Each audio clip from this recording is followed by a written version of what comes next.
આપણે બધા એમ જ માનીએ છીએ કે ઉત્તરાયણ એટલે 14 જાન્યુઆરી પતંગ ચગાવ્યા અને તહેવાર પૂરો. પણ ના, એવું બિલકુલ નથી.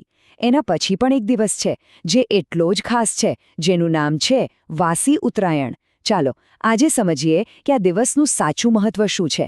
વિચારો કે 14 જાન્યુઆરીએ આખો દિવસ ધાબા પર પતંગ ચગાવી, ચીકી ખાધી અને પછી શું 15 તારીખે બધું એકદમ શાંત થઈ જાય છે?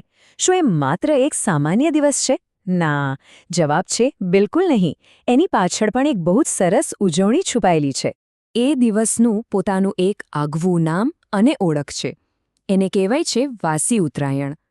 આ નામ જ સૂચવે છે કે ઉત્સવ હજી પૂરો નથી થયો, બસ એ એક નવા રૂપમાં આગળ વધી રહ્યો છે. આ પરંપરાને જો બરાબર સમજવી હોય ને તો સૌથી પહેલા આપણે ગુજરાતના હૃદયમાં જવું પડે, કારણ કે ત્યાં આ દિવસનો ઉત્સાહ એકદમ અલગ, એકદમ અનોખો હોય છે. ગુજરાતમાં તો વાસી ઉત્તરાયણ એટલે જાણે ઉજવણીનો બીજો રાઉન્ડ. ધાબાઓ પર હજી પણ એ કાપ્યો છે ની બૂમો સંભળાય, પરિવારો ભેગા થાય, મિત્રો મળે અને આગલા દિવસની જે બચેલી ચીકી, તલગોળ અને ઊંધિયું હોય ને એની મજા માણવામાં આવે.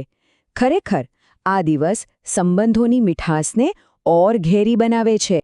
તો આ તો વાત થઈ ગુજરાતની, જ્યાં વાસી ઉત્તરાયણનો ઉમંગ ભરપૂર હોય છે. પણ શું આ દિવસનું મહત્વ માત્ર ગુજરાત પૂરતું જ સીમિત છે? જરાય નહીં. આ દિવસનું મહત્વ આખા ભારતમાં છે, ભલે પછી એના નામ અને ઉજવણીની રીત અલગ અલગ હોય. ભલે ગુજરાતમાં આપણે એને વાસી ઉત્તરાયણ કહીએ, પણ દેશના બીજા ભાગોમાં પણ આ દિવસ એટલો જ મહત્વનો છે. એ દિવસ શ્રદ્ધા અને પ્રકૃતિ પ્રત્યે આભાર વ્યક્ત કરવા સાથે ગાઢ રીતે જોડાયેલો છે. દેશના મોટા ભાગના વિસ્તારોમાં આ દિવસ મકર સંક્રાંતિની ઉજવણીનો જ એક ભાગ ગણાય છે.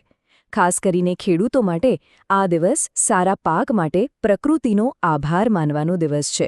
એટલું જ નહીં, દાન પુણ્ય અને સૂર્ય ઉપાસના માટે આ સમયને ખૂબ જ શુભ માનવામાં આવે છે. પણ આ બધી પરંપરાઓ પાછળ એક વૈજ્ઞાનિક, કહો કે ખગોળીય કારણ પણ છે. આ તહેવાર માત્ર આપણી સંસ્કૃતિ જ નહીં, પણ બ્રહ્માંડમાં સૂર્યની ગતિ સાથે પણ સીધો જોડાયેલો છે. જો આ ઉત્તરાયણ શબ્દ જ બધું કહી દે છે. એનો સીધો સાદો અર્થ છે સૂર્યની ઉત્તર દિશા તરફની યાત્રા. હવે થાય છે એવું કે આ યાત્રાની શરૂઆત તો 14 જાન્યુઆરીએ થાય, પણ 15 તારીખ સુધીમાં એની ગતિ વધુ સ્પષ્ટ દેખાવા લાગે છે. અને બસ આ જ કારણે આપણી માન્યતાઓ પ્રમાણે આ સમયગાળો અત્યંત પવિત્ર અને શુભ ફળ આપનારો ગણાય છે. એટલે કે આ 2 દિવસની ઉજવણી માત્ર મોજ મજા માટે નથી, પણ એની પાછળ એક ઊંડો આધ્યાત્મિક સંદેશ પણ રહેલો છે. એ સંદેશ છે અંધકારમાંથી પ્રકાશ તરફ જવાનો. તો આ બધી વાતો પરથી એક વાત તો સ્પષ્ટ છે કે વાસી ઉત્તરાયણ કોઈ વધારાનો કે પછી રહી ગયેલો દિવસ નથી, પણ એ તહેવારનો જ એક અતૂટ અને મહત્વનો હિસ્સો છે. જે આનંદ અને ઉત્સાહ પહેલા દિવસે હોય, એ જ પરંપરા બીજા દિવસે પણ અકબંધ રહે છે. અને આ તહેવારની મૂળ ભાવના બસ આ એક જ વાક્યમાં સમાઈ જાય છે. આ માત્ર ઉજવણી નથી, પણ સૌના જીવનમાં સુખ, સમૃદ્ધિ અને સફળતાનો ઉજાસ ફેલાય એ માટેની એક સામૂહિક પ્રાર્થના છે. અને અંતે એક સવાલ જે આપણે સૌએ વિચારવા જેવો છે. તહેવારોમાં જે આનંદ, જે આભારની ભાવના અને જે સંબંધોની ઉષ્મા આપણે અનુભવીએ છીએ, એને ફક્ત આ 2 દિવસ પૂરતી જ કેમ રખવી? આ ભાવનાને આપણા રોજિંદા જીવનનો હિસ્સો કેવી રીતે બનાવી શકાય?